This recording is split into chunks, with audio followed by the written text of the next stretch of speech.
Pre మార్కెట్కి సంబంధించిన ప్రధాన అంశాలు చర్చించుకుందాం. ముందుగా మిత్రులందరికీ స్వాగతం. ఈరోజు సెప్టెంబర్ 23వ తారీఖు సోమవారం. మిడ్ క్యాప్ నిఫ్టీ ఎక్స్పైరీ ఉంది. ముందుగా ఏడీఆర్ సెంటిమెంట్ ఎలా ఉందనేది ఒకసారి చూద్దాం. ఇక్కడ మనం అబ్జర్వ్ చేసినట్టయితే విప్రో కొద్దిగా ఫ్లాట్గా క్లోజ్ అయింది. డాక్టర్ రెడ్డీస్, ఇన్ఫోసిస్, దాని తర్వాత HDFC bank, ICICI bank very aggressive బుల్లిష్గా క్లోజ్ అయినాయి. మొత్తం మీద అన్ని గ్రీన్లో ఉన్నాయి. బట్ బ్యాంకింగ్ సెక్టార్లో స్ట్రెంత్ అనేది కనపడుతుంది.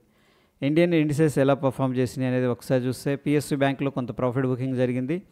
దాని తర్వాత reality, metals, finance sector, service sector చాలా అవుట్ పర్ఫామ్ చేసినాయి అని చెప్పేసి చెప్పుకోవచ్చు. అక్కడ నుంచి కూడా చాలా వాటి కమోడిటీస్ దాకా కూడా మొత్తం కూడా 1% పైన పాజిటివ్గా అయితే క్లోజ్ అయినాయి. ఇక గ్లోబల్గా సెంటిమెంట్ ఎలా ఉందనేది మనం చూసుకున్నట్టయితే ఇక్కడ S&P 500 విక్స్ అయితే కూల్ ఆఫ్ అయింది. యుఎస్ మార్కెట్స్ స్టేబుల్గా ఉన్నాయని చెప్పేసి చెప్పుకోవచ్చు. డౌ జోన్స్ ఇండస్ట్రియల్ యావరేజ్ ప్రస్తుతానికి 56 పాయింట్లు పాజిటివ్గా ఉంది. ముఖ్యంగా యుఎస్ 500 17 పాయింట్స్ పాజిటివ్గా ఉంది. అక్కడ నుంచి చూసుకున్నట్టయితే సౌత్ కొరియా టాప్ గెయినర్స్లో ఉండగా ఏషియా మార్కెట్, జపాన్ పాజిటివ్గా ఉంది.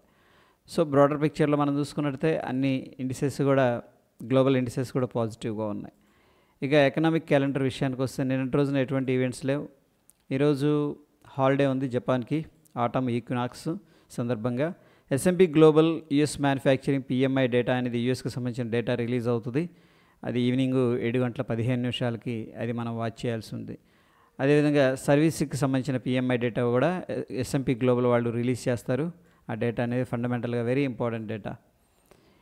ఇక ఈరోజు ఫ్యూచర్ అండ్ ఆప్షన్స్లో ఏ స్టాక్స్ అయితే ఉన్నాయో వాటిలో ఏ ఒక్క స్టాక్ కూడా రిజల్ట్ అయితే అనౌన్స్ చేయట్లేదు. ఫ్యూచర్ అండ్ ఆప్షన్స్లో స్టాక్స్ అనేది బ్యాన్ లిస్ట్లోకి వెళ్ళిపోయినాయి. దాంట్లో మనం చూసుకున్నట్టయితే గ్రాన్యూల్స్, రైకిల్ financial services, Chambal fertilisers, Biocon, JNFC, SAIL, national aluminium, Punjab national bank, LIC housing finance, Aarti industries, RBR bank ఉండగా ప్రీవియస్గా బ్యాన్ లిస్ట్లో ఉన్న బిర్లా సాఫ్ట్ బయటికి రావడం అనేది జరిగింది. దాంట్లో మనం ఫీచర్స్ అండ్ ఆప్షన్స్ ట్రేడ్ చేసుకోవచ్చు. ఇక PEL, IDFC first bank probably ban లిస్ట్లోకి వెళ్ళే అవకాశం ఉంది. ఇక్కడ ఏవైతే బ్యాన్ లిస్ట్లో ఉన్నాయో వీటిలో మనం ఫీచర్స్ అండ్ ఆప్షన్స్ ట్రేడ్ తీసుకోలేం. ఇక హీట్ మ్యాప్ అనేది మనం చూసుకున్నట్టయితే నిఫ్టీకి సంబంధించి M&M టాప్ గెయినర్గా ఉంది. నెస్ట్లీ ఇండియా కానీ, JSW steel, ICICI bank, L&T, Hindustan Unilever top gainers లిస్ట్లో ఉన్నాయి. టాప్ లూజర్స్లో గ్రాసిమ్ ఇండస్ట్రీస్ కనిపిస్తుంది. దాని తర్వాత SBI అని కొద్దిగా లాస్ అయింది. ఇక ఫ్యూచర్ అండ్ ఆప్షన్స్ మనం చూసుకుంటే సిగ్నిఫికెంట్గా long buildup Escorts, M&M, JSW steel, DLF, Torrent pharma కనిపిస్తుంది. సిగ్నిఫికెంట్ షార్ట్ కవరింగ్ విషయానికి వస్తే Tata steel, Aarti industries, SBI life, HDFC life, Hindalco కనిపిస్తుంది. ఆ significant short buildup Concor, Grasim, SBIN, PVNR ఐనెక్స్లో కనిపిస్తుంది. సిగ్నిఫికెంట్గా లాంగ్ అన్వైండింగ్ ఏ ఒక్క కంపెనీలో కూడా లేదు. ఇక ఈ చార్ట్ అనేది మనం అబ్జర్వ్ చేసుకున్నట్టయితే ఇక్కడ హెవీగా ఫ్యూచర్స్ ట్రేడ్ జరిగిందని చెప్పేసి వాల్యూమ్స్ చెప్తూ ఉంది. సో ప్రైస్ పెరిగింది, ఫ్యూచర్ ఓపెన్ ఇంట్రెస్ట్ అనేది పెరిగింది.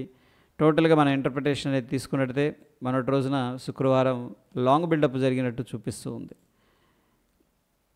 ఇక టోటల్గా ఫ్యూచర్ అండ్ ఆప్షన్స్ ఏ విధంగా పొజిషన్స్లో ఉన్నాయి అనేది మనం చూసుకుంటే long side 47%, short side 28%, significant short 2.2%, significant long 21.1% అనేది కనిపిస్తుంది. ప్రస్తుతానికి లాంగ్ సైడ్ డామినేషన్ కనిపిస్తుంది. సో టోటల్గా మనం పార్టిసిపెంట్ వైజ్ డేటా అనేది అబ్జర్వ్ చేసినట్టయితే FIS అన్నిటిలో కూడా బులిష్గా ఉన్నారు. ఇండెక్స్ ఫీచర్ కానీ, స్టాక్ ఫీచర్స్ అండ్ స్టాక్స్. ఇక ప్రొప్రైటరీ వాళ్ళు చూస్తే బేరిష్లో ఉన్నారు. ఒక ఇండెక్స్ ఆప్షన్స్లో మాత్రం బులిష్గా ఉన్నట్టు తెలుస్తుంది. క్లయింట్ బేరిష్గా ఉన్నాడు, DIS కూడా బేరిష్గా ఉన్నారు. సో ప్రస్తుతం మనం చూసుకున్నట్టయితే FIS స్టాక్స్లో 14,064 కోట్లు క్యాష్ మార్కెట్లో బై చేసినట్టు తెలుస్తుంది. Which is a very huge amount. 14,000 కోట్లు ఇన్వెస్ట్ చేశారు.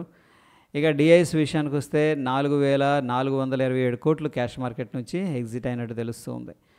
ఇక నిఫ్టీ మనం ఇంపార్టెంట్ లెవెల్స్ అనేది ఒకసారి చూద్దాం. అబ్జర్వ్ చేసినట్టయితే ప్రస్తుతానికి R4 అనేది కనిపిస్తుంది 25,887. దాని తర్వాత 25,979. ఈ రెండు కూడా very important resistance levels. Down side support విషయానికి వచ్చేసరికి 25,559. దాని తర్వాత 25,467.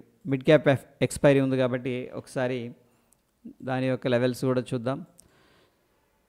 సో ప్రస్తుతానికి మనకి మిడ్ క్యాప్ ఒక ఫ్లాట్గా ట్రేడ్ అయింది. ఓకే, ఒకవేళ అప్ సైడ్ రాగలిగితే 13,285 మనకు ఉన్న స్ట్రాంగ్ రెసిస్టెన్స్ లెవెల్స్. ఒకవేళ డౌన్ సైడ్ చూస్తే 12,885 అనేది వెరీ ఇంపార్టెంట్ సపోర్ట్. ఒకసారి బ్యాంక్ నిఫ్టీ అనేది చూద్దాం. బ్యాంక్ నిఫ్టీ చాలామంది ట్రేడ్ చేస్తూ ఉంటారు కాబట్టి నేను చూడండి భలే ఫాస్ట్గా అసలు ఇక్కడ హై నుంచి కూడా 53,700 నుంచి స్ట్రాంగ్గా 53,100కు వచ్చింది. అంటే 600 పాయింట్లు జస్ట్ మ్యాటర్ ఆఫ్ 15-20 మినిట్స్లో, ఒక హాఫ్ అన్ అవర్ అనుకోవచ్చు. హాఫ్ అన్ అవర్లో కిందకు వచ్చింది, మళ్ళీ వెంటనే అంతకు మించి బౌన్స్ అనేది జరిగింది. సో దీన్ని బట్టి మనం అండర్స్టాండ్ చేసుకోవాల్సింది వొలటైలిటీ అనేది మార్కెట్లో చాలా చాలా సిగ్నిఫికెంట్గా ట్రేడ్ అవుతుంది, గమనించండి. ఇక ఇంపార్టెంట్ లెవెల్స్ విషయానికి వస్తే మనకి బ్యాంక్ నిఫ్టీలో 54,280, దాని తర్వాత 54,048 అనేది మనకున్న ఇంపార్టెంట్ రెసిస్టెన్స్ లెవెల్స్. ఒకవేళ డౌన్ సైడ్గానే వస్తే 53,311, దాని తర్వాత 53,079 అనేది ఇంపార్టెంట్ సపోర్ట్ లెవెల్స్. ఇక ఇండియా విక్స్ అనేది మనం చూసుకున్నట్టయితే డైలీ టైం ఫ్రేమ్లో 2.57% అయితే రైజ్ అయింది. కొద్దిగా ఆప్షన్ ప్రీమియమ్స్ రైజ్ అయి ఉండొచ్చు. డాలర్ ఇండెక్స్ అయితే ప్రస్తుతానికి కొద్దిగా ఇక్కడ ప్రీవియస్ సపోర్ట్ దగ్గర అయితే ట్రేడ్ అవుతుంది. ఓ రకంగా బ్రాడర్ పిక్చర్లో డాలర్ ఇండెక్స్ అయితే వీక్గా ఉంది, బట్ షార్ట్ టర్మ్లో మనం చూస్తే కొంత సపోర్ట్ తీసుకోవడానికి ట్రై చేస్తుంది.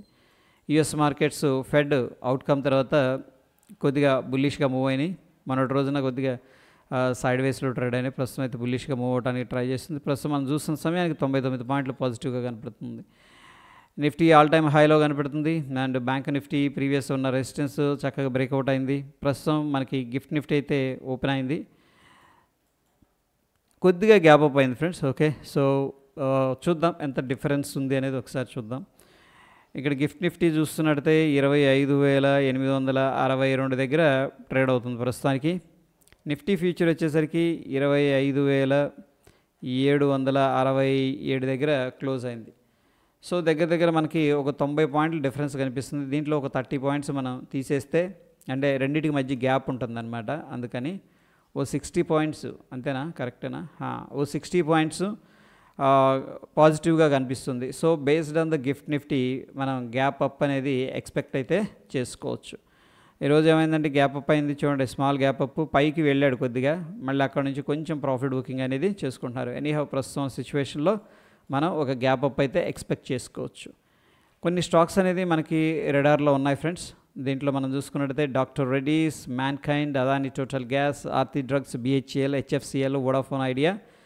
సో ఈ యొక్క లింక్ అనేది నేను టెలిగ్రామ్లో షేర్ చేస్తాను, అక్కడ నుంచి ఒకసారి చదవండి కంపెనీకి సంబంధించిన ఇన్ఫర్మేషన్. నిఫ్టీ బ్యాంక్ అనేది మనం చూసుకున్నట్టయితే based on the oscillator and indicators daily time ఫ్రేమ్లో స్ట్రాంగ్ బై అనేది సజెస్ట్ చేస్తుంది. నిఫ్టీ 50 అనేది మనం తీసుకున్నట్టయితే స్ట్రాంగ్ బై అనేది సజెస్ట్ చేస్తుంది. సో ఫ్రెండ్స్ ప్రస్తుతం ఉన్న కాంటెక్స్ట్ అనేది మనం తీసుకున్నట్టయితే ఫ్రైడే వెరీ అగ్రెసివ్ బుల్లిష్గా ఉంది. సో ప్రాబిలిటీ ఉంది మనకి కొద్దిగా అప్ సైడ్ స్వింగ్ అవ్వడానికి. At the same time volatility కూడా పెరిగింది కాబట్టి చాలా జాగ్రత్తగా పొజిషన్స్ తీసుకునేటప్పుడు లైటర్ పొజిషన్స్తో విత్ స్ట్రిక్ట్ స్టాప్ లాస్తో ట్రేడ్ తీసుకోవాలని చెప్పేసి నేను అనుకుంటున్నాను.